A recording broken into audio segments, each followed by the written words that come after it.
only feature the 4 highest ranked teams in the world. France will face Spain on Tuesday in Dallas. Argentina take on England on Wednesday in Atlanta. And Peter Schmeichel alongside me here in Kansas City. Argentina with a perfect 6 wins from 6 this summer. But it hasn't been smooth sailing, guys. Let's take a look at the highlights right from the beginning of this match in this stadium, watched on by legends as well, Javier. Patrick Mahomes over there. Patrick Mahomes in the house. In his house, by the way. So in the 10-minute, McAllister with an amazing header in the near post run. Terrible marking from Switzerland. Even Julian Álvarez was in the second post in case that ball wasn't on goal. We can see here he's moving amazingly. They were marking zone. So there wasn't man-to-man, so McAllister found the spot of what a header. Impressive header for someone who's not very tall. Yeah, indeed. That one an amazing goal and perfect start for Argentina. Yeah, but Switzerland is a good team. We know that now. But don't make mistakes. This is a mistake. And it doesn't mean a lot at this point in the game. But it had obviously an impact. Switzerland's a great team, even though they're going down to 10 men. This is not now. I said at halftime, get the ball to this fella here in Doy. You know, get the ball to him. He's the one who can challenge. And to watch with the assist. That was Rodriguez. He passed the ball to him. And he didn't disappoint. Now, why was that yellow card to Embolo? Why did that become important? But we see this situation here. So Embolo gets the ball here. Paredes is what it looks like. He's actually kicking him. The referee gives a free kick, gives Paredes a yellow card.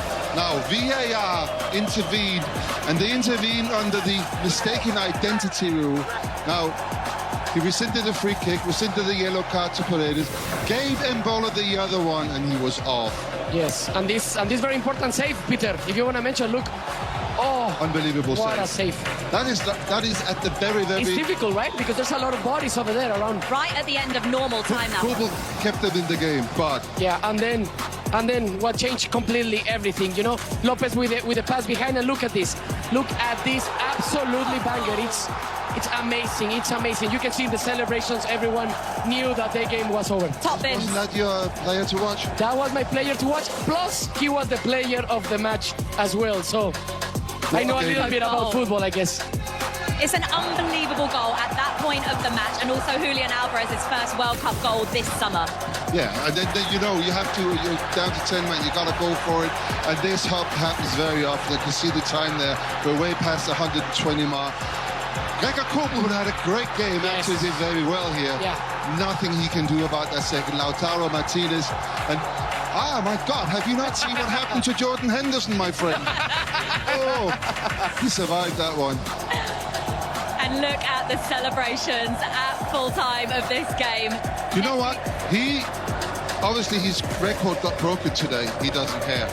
This is amazing. He's broken so many records in his career. This not scoring in this game doesn't mean anything to him. He's through to the semi-final. Yeah. Yes, Switzerland stopping Messi from scoring for the first time in 10 World Cup matches. Just a final word on Switzerland before we talk about what's to come for Argentina, Javier, because they played over 63 minutes of this match down to 10 men, and they pushed the world champions right the way to the end of this game. Just how much credit do they deserve for how they performed? Yeah, they deserve a lot of praise, you know, because they were close to fulfill the plan, you know, after that sent-off. It was that taking this game into penalty kicks, and then we see what happens, you know. They were very close, but then such an amazing goal from Julian Álvarez. There's nothing that you can do, you know. You cannot defend that. It's an amazing goal. I think Landon said in commentary, this Switzerland team will not go away for many years. It's rejuvenated from what we've known 4 years ago. The coach has done really well. It's kept some of the experienced players. And don't forget, they went all the way to penalties against Colombia. That's a price to that. It's costing a little bit.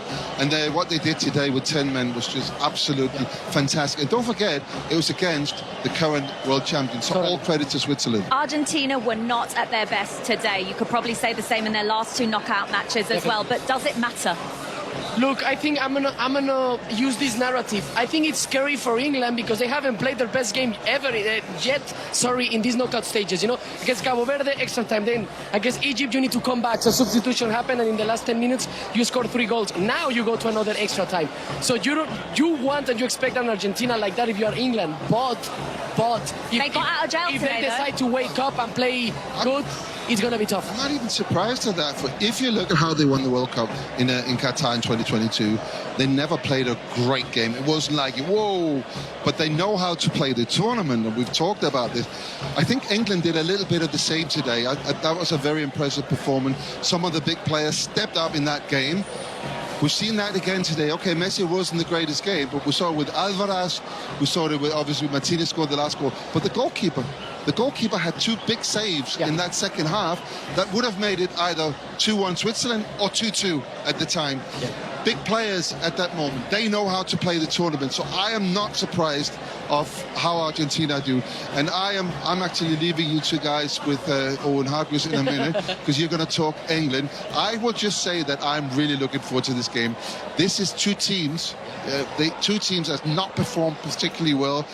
That's going to be some game. Maybe they're saving it for the semi-final, Peter. Thank you for your company today. Owen Hargreaves is going to be joining us next as we look ahead to that epic semi-final between England and Argentina. I mean, this World Cup began with a record 48 teams. How on earth are we here? We are down to the final 4, and it's a star-studded semi-final as... Harry, England are through to the semi-final of the World Cup and the manager isn't happy. Is that actually a good sign? I think it's a positive. Yeah, I think, to get to the semi-final of a World Cup and still know that there's a level we haven't quite reached with the ball, I think without the ball, the lads were outstanding today, the effort, the desire, the work rate. I think all the main ingredients to be a team, we have that. We've shown that in every knockout game so far. But yeah, I think the boss gets frustrated when he sees us train, he sees the ability, he sees the way we play in the final third and the amazing players that we have. And I think we just haven't quite shown that in a game yet, this World Cup, a full 90 minutes. So that's what he's pushing for. If we can find that this week and find that on Wednesday, then that could be the difference between winning and losing this trophy. And the fans, of course, singing Wonderwall with the England team on the final whistle there as well. As you can see, former England international Owen Hargreaves has joined Javier Hernandez now as we look ahead to what is going to be an incredible semi-final in Atlanta as Argentina, who we've just seen win behind us here, take on England. Going into that interview with Harry Kane, he was right. Thomas Tuchel said, we were lucky to get through the game against Norway tonight, but what we've seen from Argentina, a bit of the same. They've had to ride their luck throughout the knockout stages as well. Owen, what are you expecting to happen in this semi-final? Will we see them both perform at their best? Hey, Jules, what's wrong with a bit of luck? You need a bit of luck in life. Exactly. You know, they've had a little bit of luck. But I think the biggest thing for this England team, they got Jude Bellingham and Harry Kane. They're the 2 stars, obviously. This Argentina team, they have Messi, but we saw other players step up today. Lautaro Martinez can chip in with goal. Julian Álvarez scored an absolute world-class goal. I don't think either team has reached their peak. And I don't think there's any favourite really in the game. I think England wouldn't be worried about watching that. And I don't think Argentina would probably have a lot to worry about if they've seen the way England play.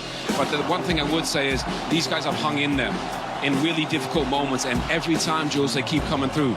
That's a really good sign. So I think confidence is growing. They know they can play better. But when you got world-class players like Harry Kane and Jude Bellingham, Jules, you got a chance without question. I think it's 50-50. I don't think you can call it. England have never faced Messi. Yeah, first time.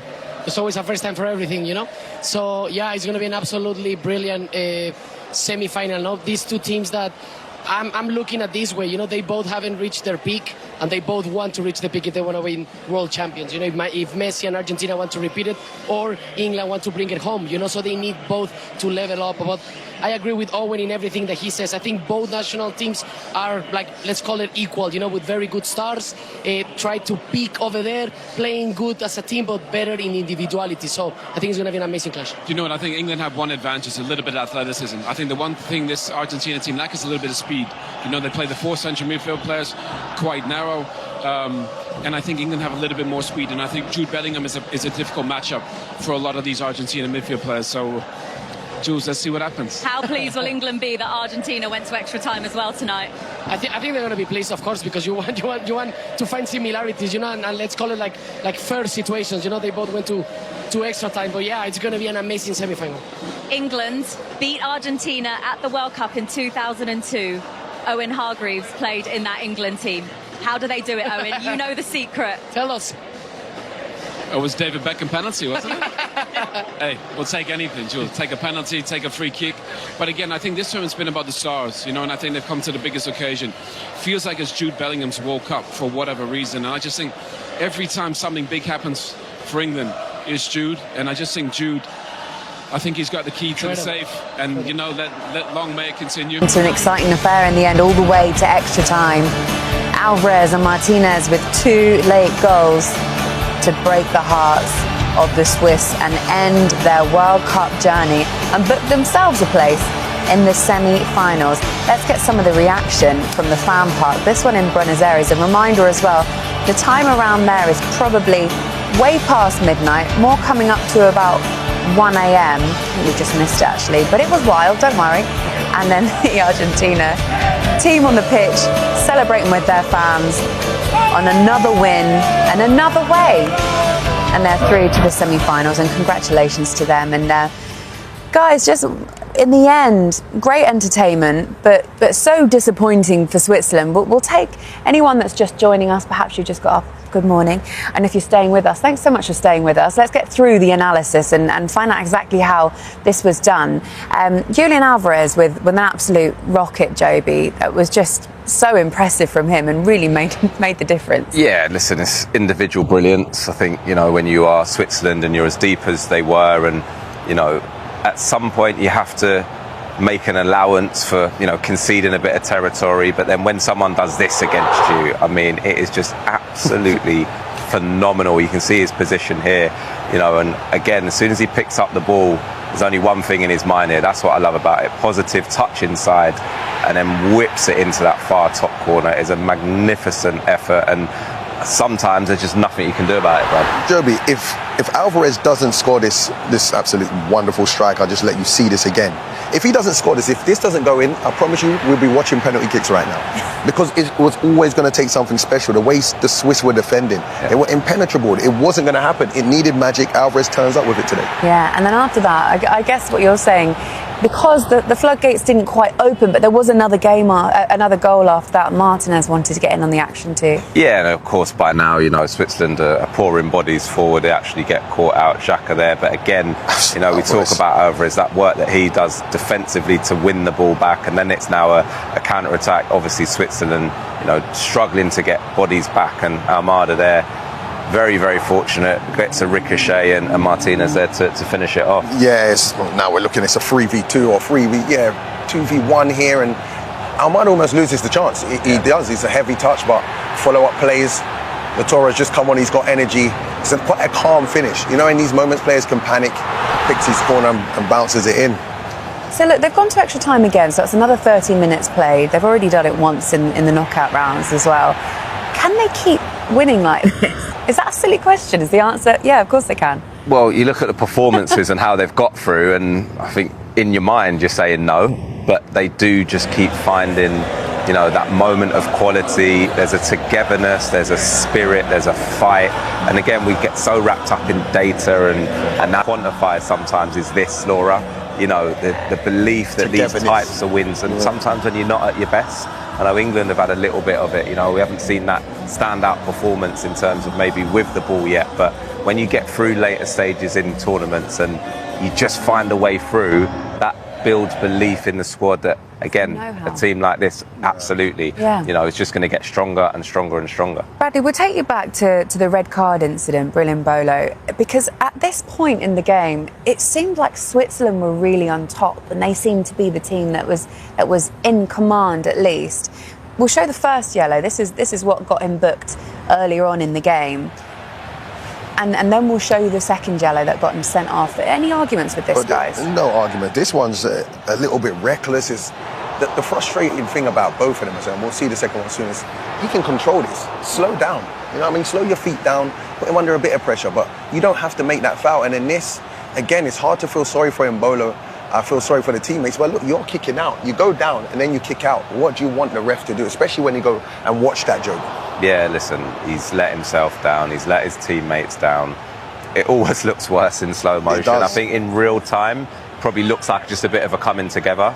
Obviously, you know, the yellow card gets issued originally for Paredes, so that has to be looked at, mistaken identity, and because of that, Embolo obviously then ends up getting the yellow card for simulation. You can see he's absolutely... But that's guilt, it's guilt, but it's also a split-second decision, I suppose, and you call it a decision that he's made to go down too easily, which he has. I think he felt maybe the contact was going to come a little bit sooner. That didn't come. Then he sort of flicks the leg out to try and initiate that contact.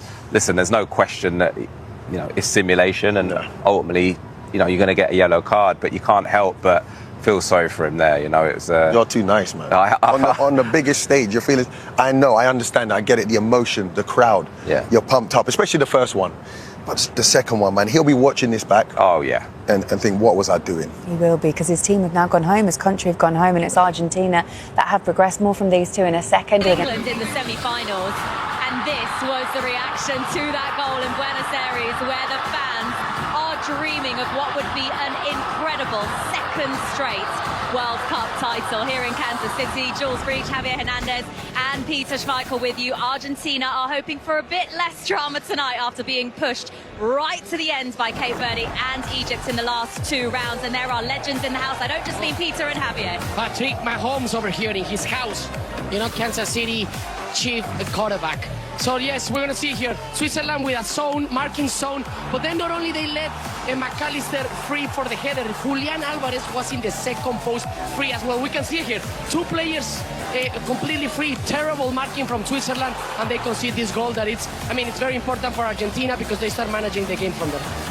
And with Switzerland, they haven't done much, to be fair. But when they've done stuff, and Doy, who's got the ball, he has been involved in it. And this pass to Mboli is very, very good. But the goalkeeping and the defending here is absolutely excellent. As we see here, no fouls. Well done, goalkeeper. And what is Switzerland's manager, Jurgen Marat, wants? He wants a penalty. But it wasn't a penalty. Switzerland might be behind, but all the time there's only one goal in this. There is still a chance. How do they get back into it, Peter? Well, the thing for me is getting Doy more involved against Molina. Every time he's challenged him, he's actually come out of it very good. The issue they have is they've only got Embolo in front. Get some more players going forward. If he gets into crossing positions, get some more players in the box. It's a little bit too contained, but as was said in commentary, it doesn't have to be the first 5 minutes. As long as they do it somewhere in this 45 and don't give anything away. No, and a part of that, I think they miss completely Mazambi. You know, that's very unfortunate that he's not there. We can see it now. They need a player like him, you know, that he can take 1v1, make things happen. And then from Argentina, I think we haven't seen another chance. I think it was the best way to start the game for them. You know, a very early goal for them so they can manage. They're very happy given the possession for Switzerland. You know, they have more possession, but yeah, neither of both teams seem very dangerous in front of the ball. Analysis.